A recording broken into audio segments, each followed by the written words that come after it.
Di bagian kali ini kita akan berkenalan dengan jaringan listrik 3 fasa ya, seperti yang dipakai di jaringan PLN kita. Nah ini, buku yang kita pakai di chapter 2 buku Chapman ini, Bapak bisa temukan di Learn kalau masuk ke sana untuk baca lagi. Jadi di awal chapter 2 ini Chapman langsung bilang ya, kenapa sih kita akhirnya 3 fasa ya, kenapa nggak 1 fasa aja begitu ya, toh 1 fasa juga bisa ya. Dan tentu di dalam sejarah perkembangannya ada perdebatan sangat besar kenapa harus AC. Ya nanti mungkin itu di bab di minggu depan mungkin kita nanti akan lihat kenapanya begitu ya dengan lebih detail ya. Karena sebenarnya di dalam sejarah Thomas Alva Edison itu si penyihir dari Menlo Park yang menciptakan lampu bohlam itu ya. Itu menjagokan justru listrik DC karena menurut dia listrik DC itu aman begitu ya. Tapi ternyata sejarah mengatakan hal yang lain, ya listrik AC itu lebih gampang di-generate ya karena generator itu kan bergerak, punya bagian turbinnya itu ya sehingga secara alami menghasilkan listrik 3 fasa itu lebih gampang. Lalu juga jalur distribusi supaya rugi-rugi di kabel yang panjang itu nggak banyak ya, itu pakai AC yang lebih lebih mudah begitu ya. Nah tapi rupanya, listrik AC itu bisa punya problem ya karena kan kalau sinus listriknya dia berdenyut ya. Nah bagaimana ya kalau mengalirkan daya tapi dengan denyutan begitu ya. Sehingga mungkin di dalam perkembangannya orang mulai berpikir, "Oh kita bisa bikin yang 3 fasa ya." Sehingga Chapman ini di awal bab ini langsung menuliskan ya keuntungannya kalau memakai listrik 3 fasa ya. Di sini dia tulis, yang pertama lebih, mungkin untuk mendapatkan power per kilogram of metal from a three phase machine ya. Eee, jadi power-nya yang dialirkan bisa lebih banyak ya dibanding kalau, cuman 1 fasa aja ya, itu argumen pertama dia ya. Lalu yang kedua kenapa 3 fasa, the power delivered to a three phase load is constant at all times ya, instead of pulsing as it does in single phase systems. Ini, yang argumen kedua ini yang menurut saya jauh lebih penting ya, bahwa power yang akhirnya lewat di kabel itu kalau 3 fasa begitu ya, itu konstan. Dibanding kalau saya cuma punya 1 fasa terus saya ngalirin sinus gitu aja, maka itu berdenyut ya. Kalau berdenyut itu bisa ada problem-problem ya. Jadi kalau kita bayangkan, listrik 3 fasa itu sebagai sinus ya, dan sinus itu bisa seperti fasor, nanti kita lihat, gambar-gambarnya juga Chapman akan memberikan ya. Kalau kita buat ada 3 fasa sudutnya 120 derajat, maka kita tuh seperti punya roda gigi yang seimbang ya, kayak lambangnya Mercedes gitu ya. Jadi kalau dia muternya seimbang, maka power-nya itu, konstan ya untuk setiap waktu ya. Kan pertanyaannya kalau 3 fasa bagus kenapa nggak 4 fasa, 5 fasa, 6 fasa, 12 fasa gitu ya, kita bisa bikin fasa yang banyak gitu ya. Tapi 3 fasa itu udah cukup untuk menghasilkan power yang konstan untuk di setiap waktu ya, sehingga, akhirnya, eee, semua sistem engineering itu kalau terlampau rumit dan tidak memberikan tambahan keuntungan lagi begitu ya, orang berhenti gitu ya. Dan 3 tampaknya angka yang bagus ya untuk sistem PLN ini. Jadi kita dari sejarahnya, eee, berakhir dengan sistem yang AC 3 fasa ya. Tapi kalau ditanya kenapa sih harus 3 fasa? Ini yang Chapman bilang ya, bisa dapat lebih banyak power yang pertama. Yang kedua adalah, power itu berdasarkan waktu itu konstan ya kalau kita pakai 3 fasa ya. Nah jadi, secara matematik ya, eee, kita masih tetap seperti biasa ya, V sama dengan I kali impedansi Z di sini, sehingga I sama dengan V bagi Z. Tapi karena kita bermain dengan sudut ya, ada 3 listrik AC yang dengan perbedaan sudut tertentu ya, maka kita pakai notasi-notasi seperti ini ya. I misalnya di fasa A, itu fasa yang pertama, itu I dengan sudut theta ya, ini ada fasenya yang di awal gitu ya. Berbeda 120 derajat dengan arus di fase B ini. Ya, yang arusnya itu dengan sudut di sini ditulisnya minus 120 derajat ya. Jadi muternya ke arah bawah begitu ya, minus 120 derajat, terus ditambah fase aslinya minus theta ya. Lalu fase yang ketiga minus 240 derajat. Ya, jadi jaraknya antara tiga fase ini masing-masing 120 derajat. Ya. Jadi kalau dilihat ya, maka kita ada tiga tegangan ini ya. Fase 1 nih, VA di sini, lalu ada VB ya, berbeda 120 derajat, lalu ada VC ya, berbeda 120 derajat lagi ya. Notasinya Chapman tuh pakai 0 derajat, minus 120 derajat, sama minus 240 derajat. Ya.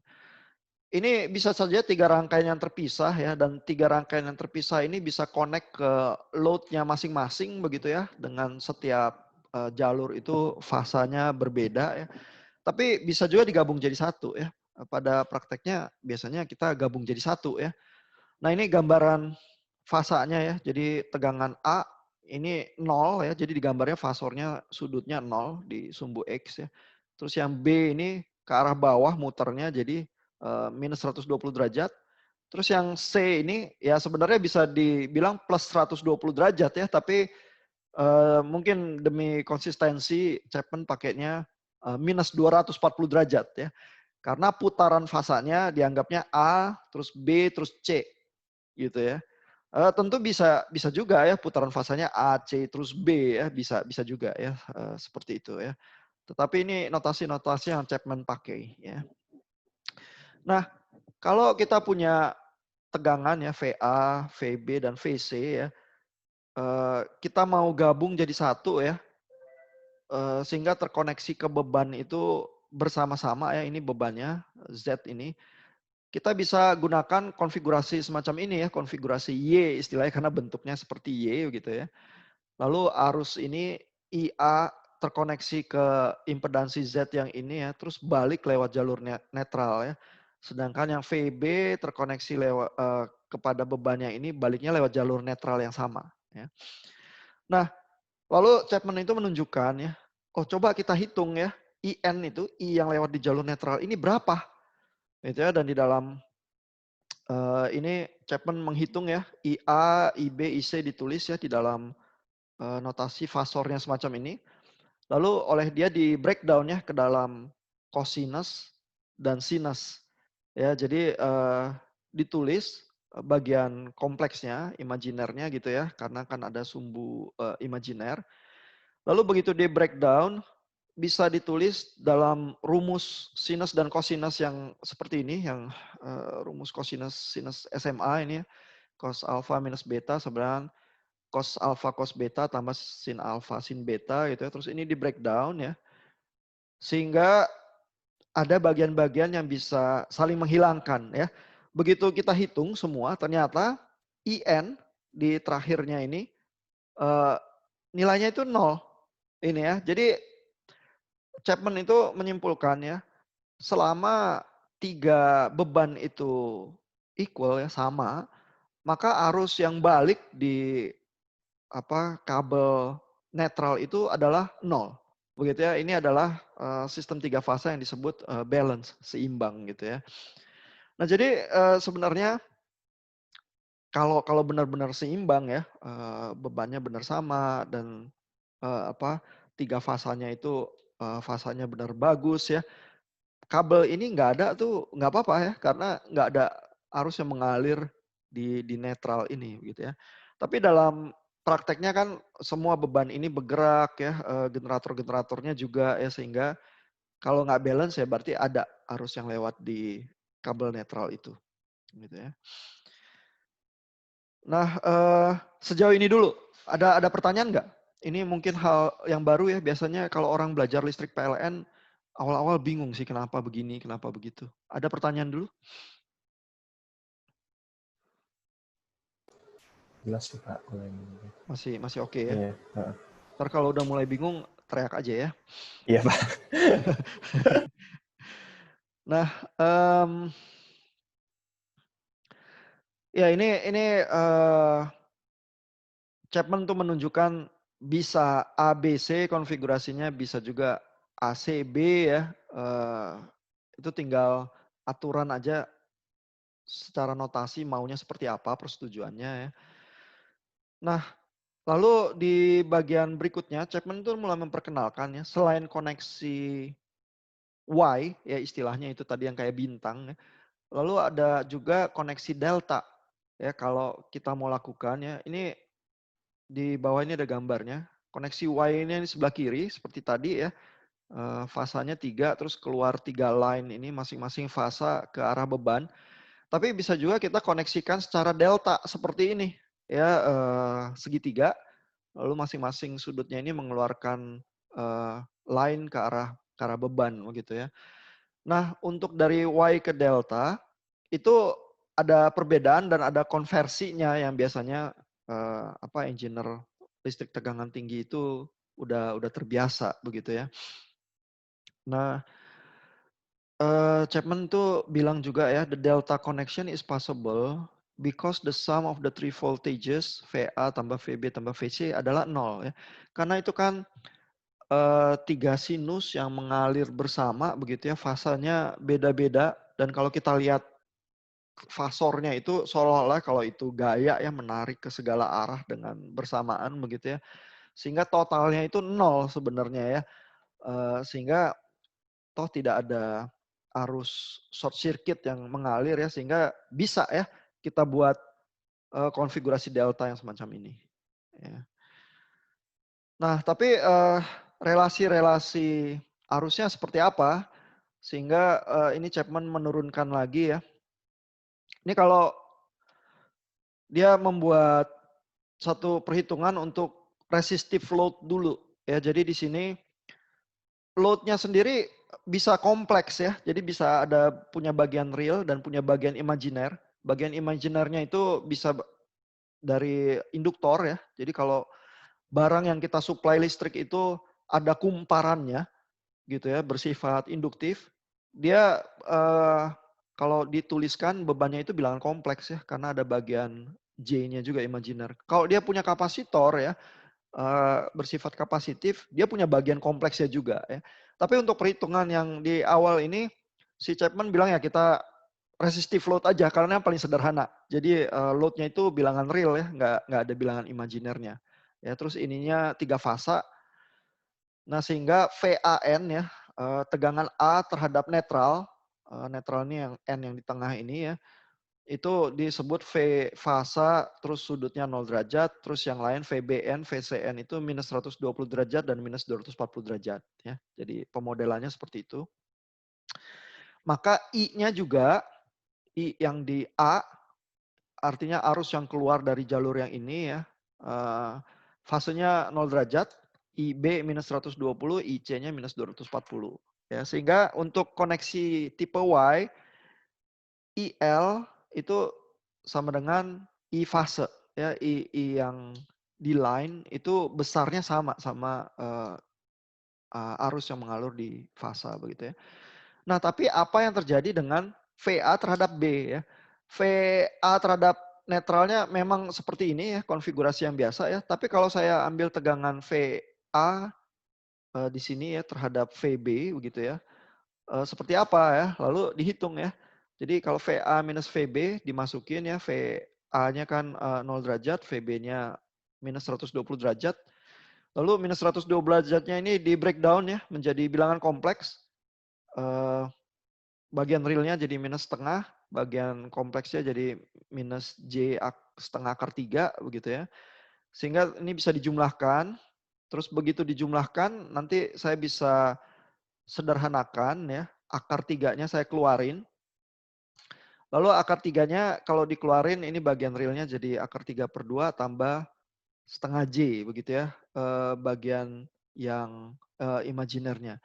Sehingga kita bisa tulis ya, bagian ini besar VAB itu adalah akar 3 dari V fasa. Jadi tegangan fasanya antara A sama B itu jadi lebih besar akar 3 kali, itu kira-kira 1,7 ya. Dengan sudut sekarang sudutnya punya perbedaan ya, yaitu 30 derajat. Ya. Nah, jadi ini Chapman menjelaskannya the magnitudes of the line to line voltage ya. Jadi antara line A sama line B, VLL notasinya ya, itu akar 3 dari tegangan fasa. Tegangan fasa yang masing-masing di A, B, dan C gitu ya. Lalu juga tegangan di line ini bergeser 30 derajat ya terhadap fase tegangan di setiap fasa gitu. Ya, itu kalau kita gambar ya, maka VAN-nya ini di 0 derajat, VBN minus 120, VCN minus 240 gitu ya. Lalu yang dihitung itu VA antara A sama B, ini kelihatan ya beda 30 derajat nih di sini ya sama VAN-nya ya dari hasil perhitungan itu, dan lebih panjang ya karena dikali dengan akar 3 itu tadi. Ya. Nah, itu kan tadi fasenya ABC ya. Tapi kalau kita fasenya ACB ya berdasarkan konvensi itu bisa. Cuma kalau tadi ABC ya, kelihatan yang VAB-nya ini leading nih. Jadi kalau dia fasenya tadi positif 30 derajat ya, berarti dia tuh duluan dibanding VAN-nya ya. Karena perputaran fase itu kan seperti ini ya. 0 terus positif ke arah sini 90 derajat, 180 derajat terus muter balik gitu ya. Berarti VAB-nya ini leading istilahnya karena duluan dibanding VAN-nya. Ya, duluannya 30 derajat. Tapi kalau kita pakai konvensi yang ACB ya bisa aja ya. Maka tegangan dari line-nya itu lagging ya, ketinggalan 30 derajat. Ya, jadi VAN-nya duluan, VAB-nya nanti lagging di sini 30 derajat. Ya. Nah, ini Chapman memberikan komentar ya. Memang power faktornya di sini asumsinya masih unity power factor ya. Karena juga impedansinya tadi real saja, nggak ada bagian imajinernya. Tapi ini valid ya, sehingga ini juga berlaku untuk power faktor yang lain, relasi ini. Relasi bahwa VLL ini akar 3 dari tegangan fasa ini berlaku juga untuk power faktor yang lain. Cuma kalau di dalam power faktornya sama dengan 1, kita ngitungnya lebih gampang ya, sehingga untuk contoh dan penurunan ini Chapman pakai yang power faktornya asumsinya 1 begitu ya. Nah, jadi rumus-rumus ini ya yang diturunkan ini berlaku untuk semua nih ya, bukan cuma sekedar yang power faktornya 1, hanya untuk demonstrasi ini dia pakai perhitungan yang sederhana. Nah, lalu di berikutnya bagaimana kalau koneksinya delta? Ya, jadi kalau koneksinya delta dia mulai ya dengan menuliskan lagi tegangan-tegangan ini ya. Jadi kalau delta di sini ada tegangan antara A dan B ya. Ini jadi A-nya di sini, B-nya di sini, C-nya di sini ya. Lalu ada VAB, itu tegangan fasa 0 derajat, VBC minus 120 derajat, VCA minus 240 derajat ya. Tadi kalau koneksinya Y, itu VA terhadap netral ya. Ini VA terhadap B langsung ya, yang fasenya 0 derajat begitu ya. Nah, lalu kita juga bisa lihat IAB. IAB adalah yang di sini ya. Arus yang mengalir di line antara A dan B ini ya. Itu I fasa sudutnya 0 derajat ya. IBC minus 120, lalu ICA minus 240 ya. Gambarnya ada di sini ya. Ini IAB-nya ini di bawah IBC dan ada ICA di sebelah kiri sini ya. Nah, lalu persoalannya adalah yang mau dihitung. Jadi per line ini ya, IA di sini terus jadi gimana ya hubungannya dengan IAB begitu ya. Jadi IA ini adalah IAB kurang ICA ya. Kita lihat IA, I yang mengalir di sini ini IA ya. Adalah IAB ini yang harusnya ke sini dikurang dengan I yang belok ke sini ya, ICA gitu ya. Jadi rumusnya ini. Sehingga bisa dituliskan IAB ini I fasa 0 derajat ya, dikurangin ICA ini yang sudutnya minus 240 derajat. Terus di breakdown seperti tadi ya, ke arah real sama imajinernya. Sehingga bisa dijumlahkan. Lalu ditulis lagi ya, besarannya. Sehingga di koneksi delta ya, I yang mengalir di line A ya, itu yang besarnya akar 3 dikali I di setiap fasa. Dan sudutnya minus 30 derajat. Ya. Nah jadi I line, IL adalah akar 3 dari I fasa. Begitu ya. Nah sehingga kalau digambarkan seperti ini. Ya ini digambarkan, ini fasornya adalah I ya, arus. Kalau tadi konfigurasi yang Y itu tegangan yang digambarkan sebagai fasor, ini arus ya. Lalu kelihatan ini arus masing-masing, ini IAB 0 derajat, IBC minus 120, ICA minus 240. Yang IA-nya setelah dihitung, ini terlambat ya dibanding IAB dan terlambatnya ini 30 derajat. Ya. Jadi relasi antara tegangan sama arus itu berbeda ya untuk yang koneksi Y dan koneksi delta ya. Perbedaannya bisa kita lihat di tabel ini ya. Kalau di koneksi Y, maka V di setiap line itu yang akar 3 dari setiap tegangan fasa. Kalau di koneksi delta, arusnya yang akar 3 dari arus fasa. Ya. Nah kurang lebih seperti itu perbedaannya yang koneksi Y dan koneksi delta. Ada pertanyaan sejauh ini? Masih oke? Masih oke saya. Masih oke. Oke, kita lanjut ya. Nah sekarang Chapman itu menunjukkan bagaimana menghitung fasanya ya. Dan fasa itu tetap dilakukan dengan notasi seperti ini ya. Ada VAN, VBN, VCN. Sekarang dia tulis terhadap waktu ya. Sehingga keluar sinusnya, omega T.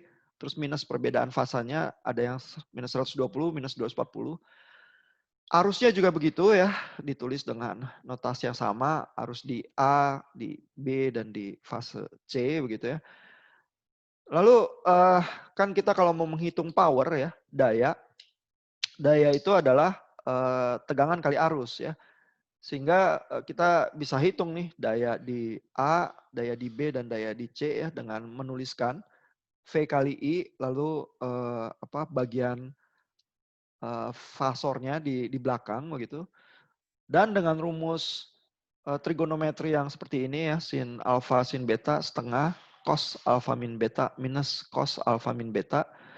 Ini kita bisa hitung ya, sehingga kita mendapatkan power yang rumusannya seperti baris-baris ini. Ya.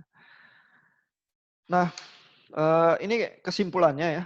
Kalau penurunan rumusnya sih, sebenarnya nanti kalau ujian, saya nggak tahu, nanti harus tanya Pak Hendri ya, ujian mungkin boleh bawa catatan rumus selembar atau apa, biasanya praktek ujian tegangan listrik ya. Jadi itu maksudnya adalah supaya ya sama seperti dasar elektronika ya, bapak-bapak tuh tidak diharapkan menghafal rumus, melainkan mempunyai pengertian ya, paling sedikit memakai rumusnya bagaimana ya. Dan kalau lebih baik lagi konseptual di belakangnya kenapa ya seperti itu gitu ya.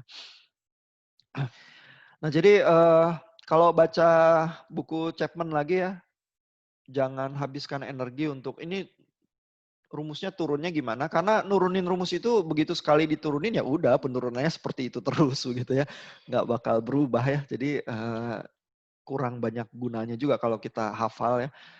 Yang lebih penting adalah mengerti mekanismenya kenapa, karena kalau kita tahu intuisi engineeringnya di lapangan, kita tuh lebih mudah ya menghayati problem atau engineering yang perlu dilakukan.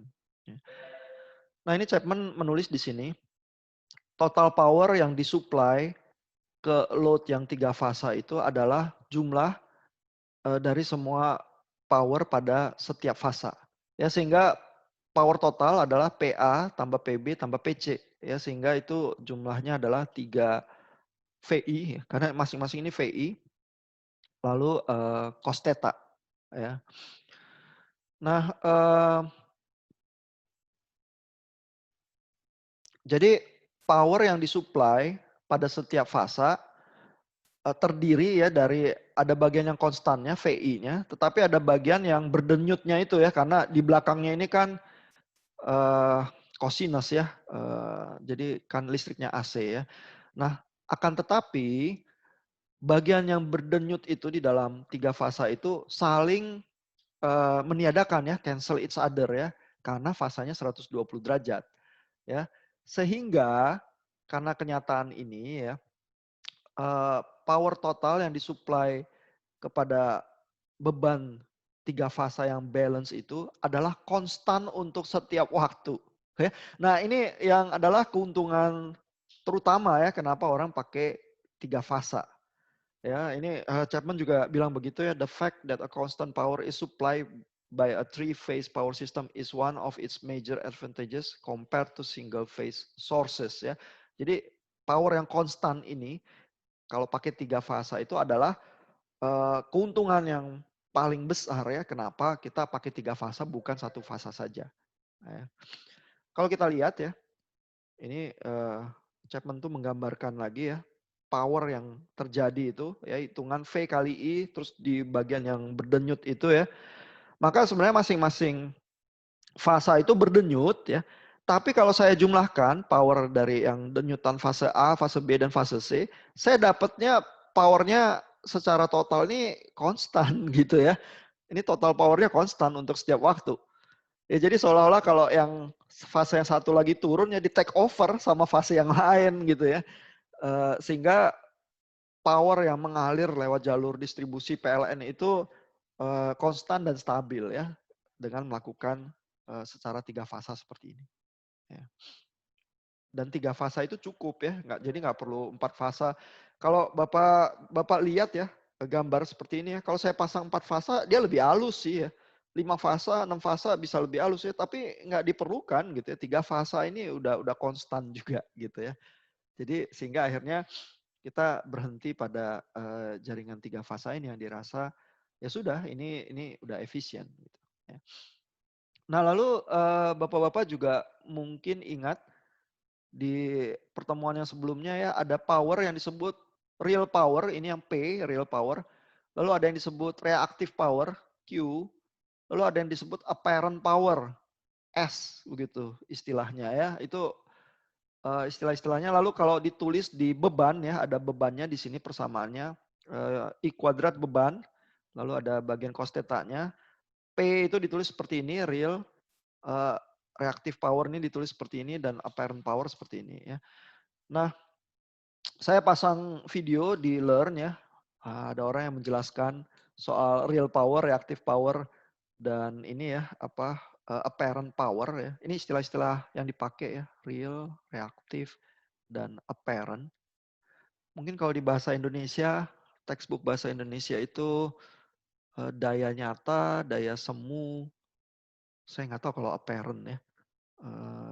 Coba nanti dicek ya, diterjemahkannya seperti apa ya. Tapi kalau di textbook bahasa Inggris seperti ini sih. Dan kita baca yang bahasa Inggris supaya nggak bingung ya kalau ketemu istilah yang seperti ini. Nah, mengapa daya ini dibagi 3 seperti ini ya? Kalau Bapak-bapak lihat buku Chapman chapter 1 ya. Ini yang dibahas oleh Pak Henry minggu lalu ya. Ini power triangle ini kan sifatnya seperti ini, ada bagian yang real. Jadi sebenarnya daya itu S-nya seperti ini ya, dia bilangan kompleks ya, fasor. Lalu kalau kita cerminkan ke sumbu X ya, S cos theta, ini sudutnya theta di sini, kita dapat yang daya real ini. Ya. Lalu kalau kita proyeksikan ke sumbu Y, ini S sin theta, kita dapat yang reaktif dayanya. Ya jadi yang dibayangkan biasanya orang tuh suka menerangkan ya, daya yang dikirim ke beban ya itu yang dikirim ini S nih ya, total ini VA ya. Ini yang dibayar nih. Tapi yang dirasakan beban dan bisa diterima yang real ini nih, yang P. Begitu ya. Q ini tuh kayak rugi ya. Di YouTube ada orang yang menerangkan, kayak orang kalau beli bir segelas gitu ya, itu busanya bagian di atasnya itu nggak bisa kita minum. Nah itu daya daya semu itu ya, reaktif itu. Lalu bagian bir yang benerannya itu yang di bawah itu daya ini, daya real.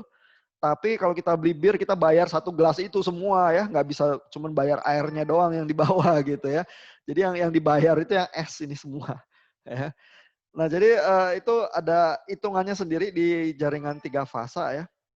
Tentu kita melihat kalau sudut ini makin besar ya, jadi daya real ini makin pendek begitu ya. Jadi makin rugi kita ya karena bayarnya powernya banyak, tapi yang bisa diterima oleh beban nanti daya realnya itu sedikit ya, sehingga ada teman yang bikin skripsi itu bagaimana mengkompensasi power faktor ya dari jaringan PLN kalau bebannya tertentu ya. Jadi bebannya itu kan juga sifatnya bisa induktif atau kapasitif ya, bisa bilangan kompleks. Bebannya itu sendiri waktu makan daya ya, itu udah banyak kerugian karena ada power faktornya tertentu ya, terutama misalnya dari hasil penelitian itu lampu TL yang kuno itu ya, yang panjang gitu ya. Oh itu boros banget karena power faktornya itu jelek banget gitu ya, bisa 0,3 gitu ya. Kalau dikompensasi pakai kapasitor dia power faktornya bisa naik ya jadi 0,8. Nah, itu lebih untung begitu ya. Sehingga kalau dipasang baterai di situ ya habisnya lebih lama ya. Sehingga kalau misalnya kita punya listrik solar cell ngisi baterai terus lewat inverter buat nyalain lampu kayak gituan, kalau power faktornya lebih bagus, listriknya itu lebih bisa lebih tahan lama yang dari baterai itu. Ya. Nah jadi hitung-hitungan ini, sudut-sudutan ini yang mana yang real, yang mana yang semu, jadi agak penting karena urusannya kepada uang nantinya ya, yang dibayar berapa dan berapa yang akhirnya bisa dimanfaatkan. Ya. Ada pertanyaan dulu sejauh Ah, ini? ada Ya, Pak, tapi kita ya. kan bayarnya per kWh Pak, bukan per kVA. Eh, iya, itu sebenarnya istilah yang dipakai PLN ya, tetapi technically apparent power itu di sini sih yang dipakai satuannya VA ya. Kalau real power baru satuannya watt. Kalau yang power reaktif itu satuannya VAR ya. Jadi maksudnya VA reaktif gitu ya. Sehingga kalau secara teknis mau konsekuen ya, bilangnya begitu ya. Kadang kalau di pasaran orang bisa pakai istilah itu yang eh, misalnya kalau orang ngomong ini ya, kecepatan modem kamu berapa sih ya kecepatan gitu ya. Eh, Terus dia bilangnya oh sekian megahertz ya. Nah itu bandwidth itu bukan kecepatan ya. Lalu juga istilah kecepatan itu kan juga aneh ya. Kalau kecepatan itu kecepatan mobil gitu kali ya. Kecepatan data itu istilahnya data rate itu BPS ya. Eh, Bit per second sebenarnya. Nah jadi kadang-kadang orang memakai istilah yang di pasaran dimengerti ya. Mungkin untuk costing listrik PLN memang KWH ya yang dipakai. Listrik yang besar yang disalurkan ke rumah biasanya berapa VA, berapa kVA ya. Tapi di dalam perhitungan eh, rangkaian listrik untuk tegangan tinggi yang dipakai di textbook ya, maupun secara teoritis istilahnya seperti itu sih Pak. Jadi yang P ini watt, yang S ini VA, yang Q ini reaktif itu VAR ya, VA reaktif ya. Dan yang dibayar ini sih bukan cuman yang watt ya, karena kita bayar berapa VA-nya itu sih sebenarnya. Eh, Cuma peralatan kita beban yang di rumah itu cuma bisa memanfaatkan yang watt ini, yang realnya, daya realnya. Ya sehingga makanya power factor itu jadi penting juga ya, seberapa efisien listrik PLN atau solar cell yang masuk ke tempat kita itu akhirnya bisa dimanfaatkan ya, atau banyak yang hilang sebagai rugi-rugi begitu ya. Tapi Mung- iya, kayaknya waktu itu pernah kan Pak ya dites kan Pak ya. iya. Walaupun cost fee-nya beda, itu bayar tetap sama Pak. Jadinya cost fee-nya itu kalau cost fee kita rendah banget, kita nggak bisa maksimalin listrik kita gitu loh. Misalkan kan kita 2200 VA, kita nggak bisa pakai semuanya kalau misalkan cost fee-nya jelek. Tapi kayak bayarnya sama, tahu saya Pak, kan kita KWH bayarnya. Kan Iya, KVA bayarnya 80. sama karena yang dibayar itu ini Pak, yang apparent Pak. Jadi S-nya kan selalu sama nih Pak. Kalau S-nya saya rubah sudutnya ya, cost fee-nya beda kan. Tapi S-nya itu sama besar. Cuman masalahnya kalau saya dayanya, P-nya jadi kecil. Gitu Pak, kalau lihat di gambar ini. Ya yang dibayar itu S. Ya, jadi justru kalau Pak Michael bilang yang dibayar sama ya, itu karena besarnya S ini sama nih. Cuman kalau cost fee-nya beda, besarnya P jadi berubah. Ya, jadi kita tuh rugi kalau ini tetanya cost fee-nya apa terlalu tidak menguntungkan ya, karena P-nya kita itu yang bisa dimanfaatkan itu kecil, padahal bayarnya S, bayarnya sama gitu. Ya, masuk akal nggak?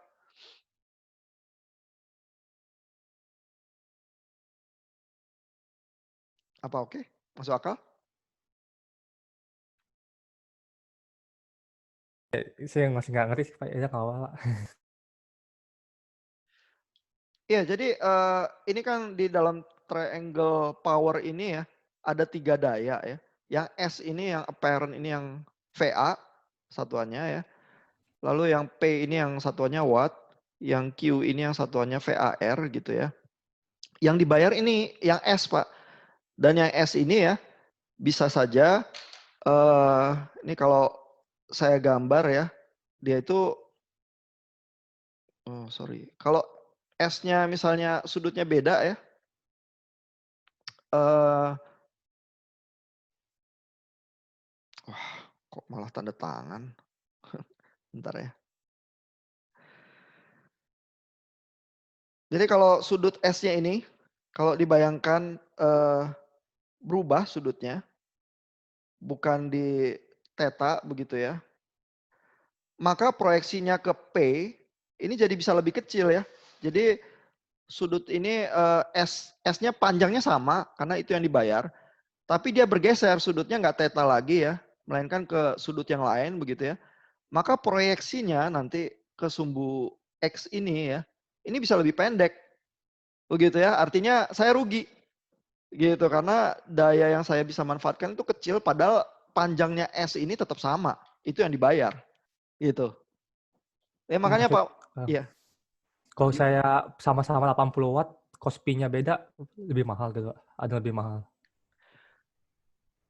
Bukan, jadi sebenarnya kan watt sama VA, I kali R itu kan mirip-mirip aja ya. Jadi istilahnya sebenarnya ya adalah eh, berapa VA ya, berapa kVA yang dibayar. Sebenarnya sih begitu, technically ya. Lalu beban saya itu bisa memanfaatkan tergantung cost fee-nya ya, berapa banyak dari daya apparent itu yang disalurkan. Ya, jadi kalau kita beli, kita bayar total semuanya itu yang imajiner sama yang real. Tapi barang kita itu cuma bisa memanfaatkan daya yang realnya, gitu sih. Ya. Ya Pak. Coba ntar cek lagi deh ya, ini ya, bagaimana orang-orang menjelaskan itu. Saya pasang film-filmnya juga ada di Learn. Ya. Nah,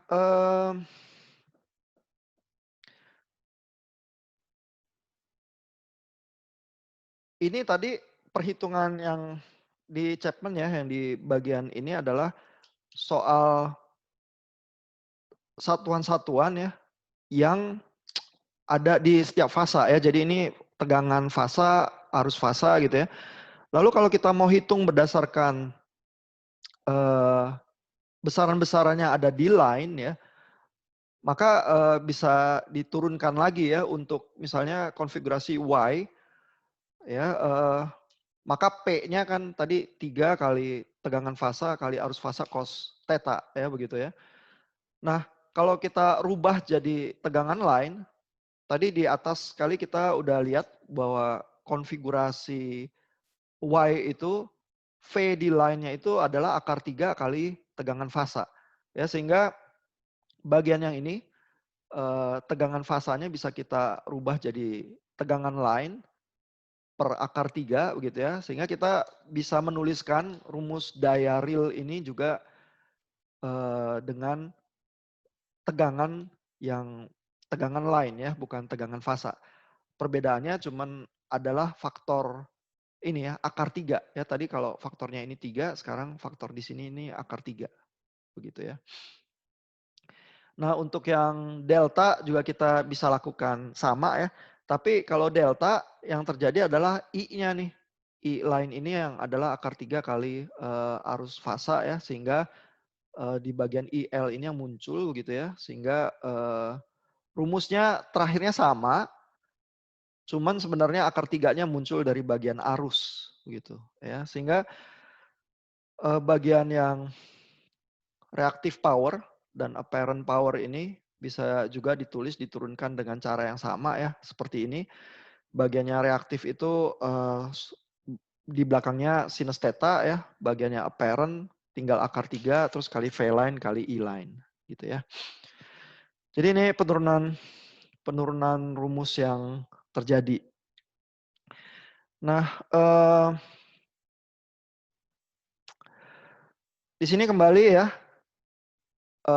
Chapman itu bilang di dalam sistem yang balance, kabel netral itu bisa diselipkan dengan tidak ada efek kepada sistem ya, karena di kabel netral itu harusnya kalau balance nggak ada arus yang mengalir ya. Nah,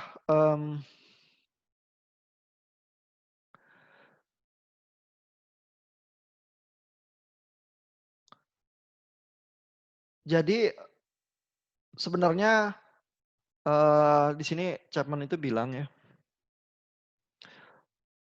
adalah mungkin untuk menganalisis satu rangkaian yang mengandung satu fasa dan netral saja ya. Dan analisis ini bisa ya untuk kedua fasa yang lain, tinggal fasanya dibuat perbedaan 120 derajat ya. Jadi analisis per fase itu bisa aja ya. Nah, cuman secara konsep perlu ada jalur netral ini ya. At least secara konsep perlu ada ya. Nah, untuk yang Y connection bisa sih ada jalur netral, tapi yang untuk yang delta tuh nggak bisa ya, karena kan dia rangkaiannya memang bentuknya lain ya, segitiga seperti itu ya, jadi nggak ada tengahnya yang bisa ditarik jalur netralnya ya, sehingga untuk melakukan perhitungan dibuat sebuah transformasi ya, transformasi impedansi antara Y dan delta ya. Jadi kalau kita tahu konfigurasi Y-nya seperti apa, kalau ditransfer ke konfigurasi delta ya, tinggal impedansinya itu menjadi Z per 3 begitu ya. Jadi kalau kita lihat di gambar yang ini ya, ini konfigurasi Y, lalu di sini digambar juga ada transmission line-nya ini ya. Jadi sebenarnya kalau dari generator menghasilkan listrik 3 fasa, terus kita punya beban 3 buah di sini ya, dengan konfigurasi Y.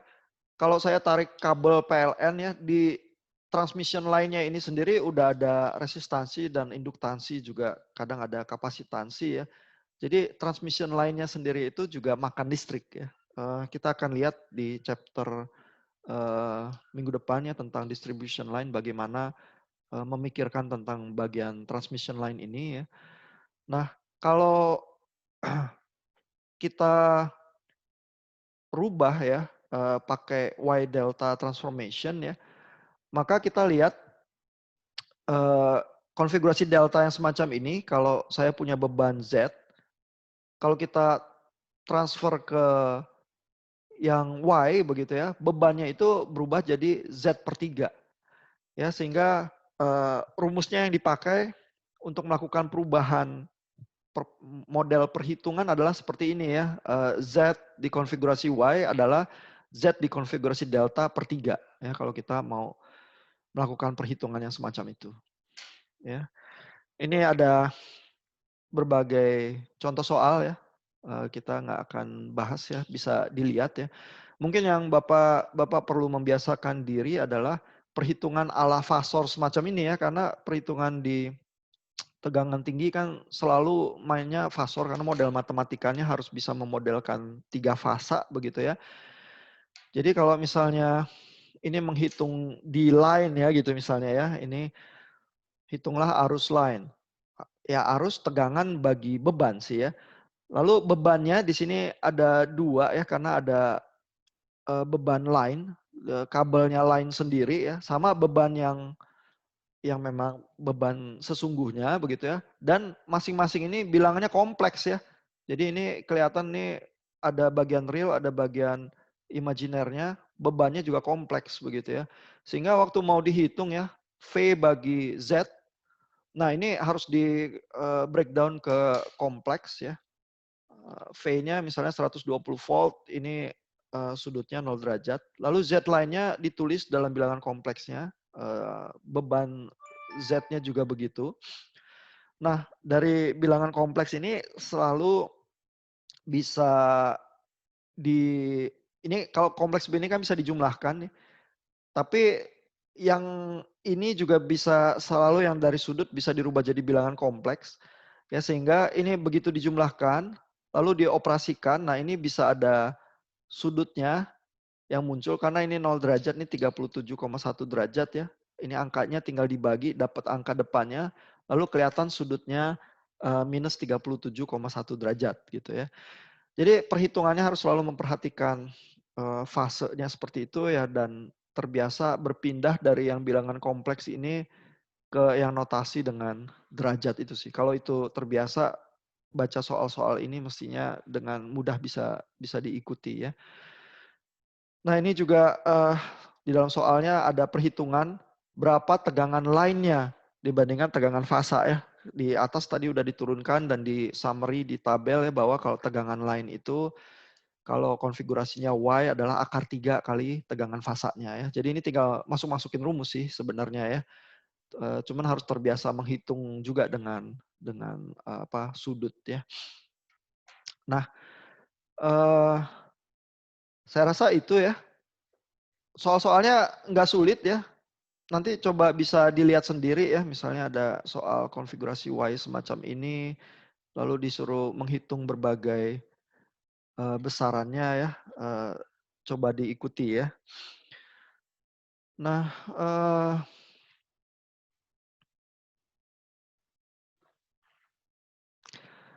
jadi di bagian terakhir dari buku ini ya, Chapman tuh juga bilang, kan kalau gambar setiap kali 3 fasa itu agak rumit ya. Sehingga engineer tegangan tinggi itu juga terbiasa ya meringkas di dalam single line begitu ya untuk merepresentasikan ketiga fasa itu yang terjadi sebenarnya di dalam jalur tegangan tinggi itu ya. Jadi kalau misalnya seperti ini ya gambarnya, ini generator ya ada 3 fasa, terus ada load, ada yang bentuknya Y, ada yang bentuknya delta begitu ya.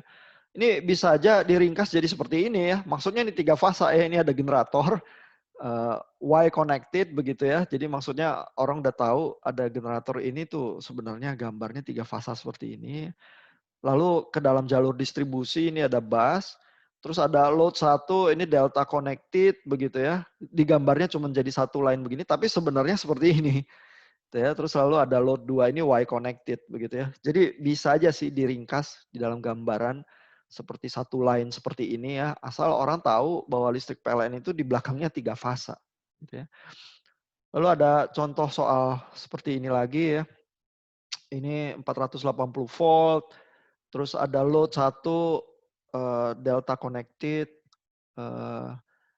ada ini ya besar impedansinya, lalu ada load 2 Y connected besar impedansinya seperti ini ya. Jadi ini langsung kelihatan ini bilangan kompleks ya dengan besaran tertentu dan sudut tertentu begitu ya. Nah ini gambarnya seperti ini ya, satu line saja untuk memperingkas karena kalau digambar 3 fasa bisa juga tapi ribet ya. Lalu ini perhitungannya sih, masukin rumus ya. hitung misalnya power real dan power reaktif dari load 1 begitu ya. Jadi tinggal hitung ya. Power realnya ada rumusnya tadi 3 VI cos theta, lalu power reaktifnya 3 VI sin theta dimasukin. Nah, ini kelihatan ya perhitungannya Chapman itu konsisten, yang real power kilowatt ya, ini hasilnya ditulisnya kilowatt, yang reaktif power itu kilo VAR ya. V ampere reaktif ya, volt ampere reaktif ya, nulisnya gitu. Ini juga begitu ya, ngitung di load 2 P2-nya kilowatt, yang Q2-nya ditulisnya kVAR ya. Lalu kalau dia ngitung S ya, coba kita lihat. Ini lalu dia ngitung P total ya. Setelah ngitung P total nanti dia bisa ngitung power factor totalnya juga ya. Seberapa sih setelah dihitung ya. Oh, selesai. Nggak ada contoh soalnya yang ngitung. Oh iya, yang ngitung apparent powernya ya. Pak, tadi VA itu satuan dari, kalau VA satuan dari S ya Pak ya? Iya, iya. Jadi supaya menghindari kebingungan, paling enggak di buku Chapman ini tuh begitu notasinya ya. Yang P, yang real power dia pakai watt. Yang Q, yang reactive power dia pakai VAR. Yang S dia pakai VA. Ya, dan engineer tegangan tinggi itu ngomongnya begitu ya.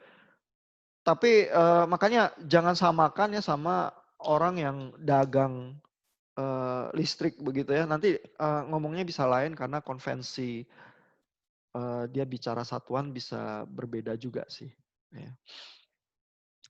Nah, jadi sebegitu material kita. Waktu kita juga udah tinggal 5 menit. Ada pertanyaan dari Bapak-Bapak? Tadi kan saya ngeliat di website kan Pak ya. Iya. Jadi kayak kalau S-nya itu makin gede, dia per kWh-nya makin murah ya Pak ya. S itu makin gede, per Iya. kWh-nya makin murah. Itu lihat di website mana Pak? Coba bisa di-share. Mungkin ya, tadi kan si Michael nanya, terus saya bisa ngeliat penasaran. Iya. Karena pengen Atau- tahu ya bayar Iya listrik. sih Pak, waktu itu soalnya saya ngetes karena gini, jadi bebannya tuh sama Itu motor Pak, Pak. saya Terus share dikasih di sini. kapasitor kan Pak supaya bagus, itu tetap bayar sama Pak. Soalnya kita bayar per kWh Pak. Itu maksud saya. Bukan per kVA ya. Ya, tapi kan listrik yang masuk memang sama ya, nggak tergantung dari saya kompensasi power faktornya atau enggak. Yang saya kompensasi itu adalah bebannya kan ya. Jadi bebannya dia tadinya terlalu banyak yang induktif atau kapasitif ya, terlalu banyak yang imajiner. Begitu saya kompensasi, dia menjadi lebih real ya, sehingga kalau dia real, nanti dia makan listrik yang masuk itu benar-benar jadi kalau dia lampu misalnya benar-benar jadi cahaya gitu. Yang beban yang power yang reaktif itu yang nggak bisa dimanfaatkan gitu. Bayarnya sih tetap sama Pak, karena yang disuplai ya segitu aja gitu. Cuman nanti misalnya ya dengan listrik yang sebegitu, misalnya yang dilakukan oleh Pak Felix ya, dia kan pakai solar panel ya, terus dia alirin listriknya ke baterai. Jadi baterai yang sama itu bisa nyalain kompor sih yang dia tes waktu itu ya, yang dia perbaiki power faktornya, itu lebih lama nyala kompornya dibanding dengan kalau kompor itu power faktornya lebih jelek gitu. Pak Austin udah ketemu Pak ininya? Itu Pak, saya udah share di Zoom chat. Oh, sebentar.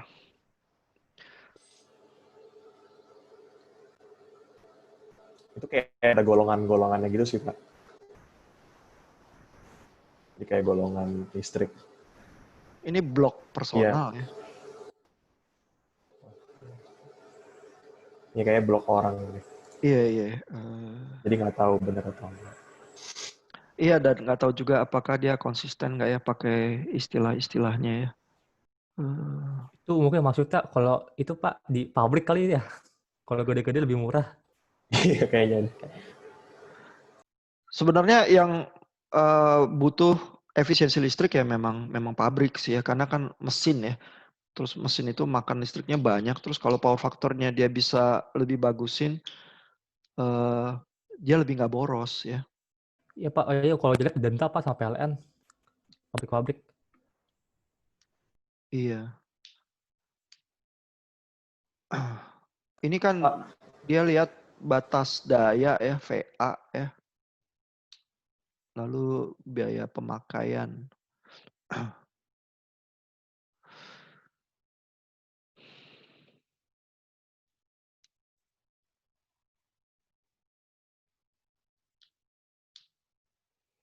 Iya, ini sih memang pembayaran ke PLN. Ini ya, coba saya share ya.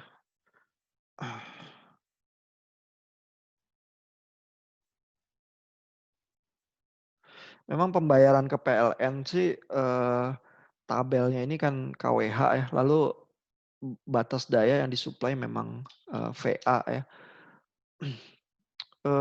Ini memang adalah semacam konvensi bagaimana menyebut tarif listrik begitu ya. Dan ini biasanya dimengertinya sebagai meterannya kita ya, daya maksimum ya, makanya ditulisnya juga batas daya. Lalu yang di meter adalah per KWH-nya begitu ya. Dan itu yang dibayar ya. Dan satuannya itu watt hour ya. Jadi dikalikan lama pemakaian ya. Jadi meteran itu menghitung itu.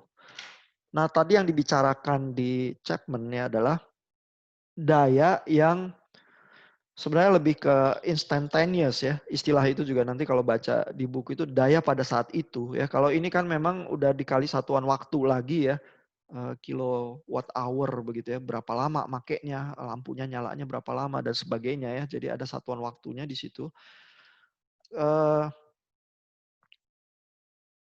Iya, tapi konvensi di buku ya memang adalah kalau daya real itu ngomongnya watt ya. Apakah itu saja yang real saja yang dibayar kalau PLN? Saya sih ragu ya. Coba lagi nanti dipikir dan dilihat referensi-referensinya ya. Cuma kalau hitungan secara teknis, yang disebut daya real itu memang satuannya watt, yang disebut daya apparent itu satuannya VA, yang disebut daya reaktif itu satuannya VA reaktif ya. Dan kalau Bapak-Bapak lihat penjelasan kenapa perbedaan-perbedaan itu begitu ya, dan power triangle itu film yang saya pasang di Learn ya, yang dibayar itu adalah daya apparent-nya begitu ya, sehingga kalau kita bayarnya segitu tapi kita nggak bisa memanfaatkan daya realnya karena power faktor kita buruk, kita tuh rugi begitu ya. Nanti harus dilihat lagi ya dan dipikirkan lagi terhadap istilah yang dipakai dengan pembayaran listrik itu seperti apa sih ya. Nanti kita cek lagi dan kita diskusikan di grup WA ya. Saya boleh dimasukin dong ke grup WA-nya TTL. Siapa sih adminnya? Pak Austin nggak? TTL belum ada kayaknya deh. Oh nggak ada ya? Iya belum ada Pak. Oh nggak ada ya? Analog baru yang nggak ada ya. Oh analog ya? Ntar coba. Oh ya udah kalau nggak Iya, kita diskusinya di sinyal sistem ya. Tapi sinyal sistem nggak semua ada di situ ya. Ya ada Pak Michael Budi. Pak Michael Budi nggak ada ya. Oke, ini rekamannya saya sudahin dulu ya karena kita diskusi administrasi kuliah. Jadi materi kita sampai di sini ya. Nanti pertanyaannya coba kita diskusikan lebih jauh.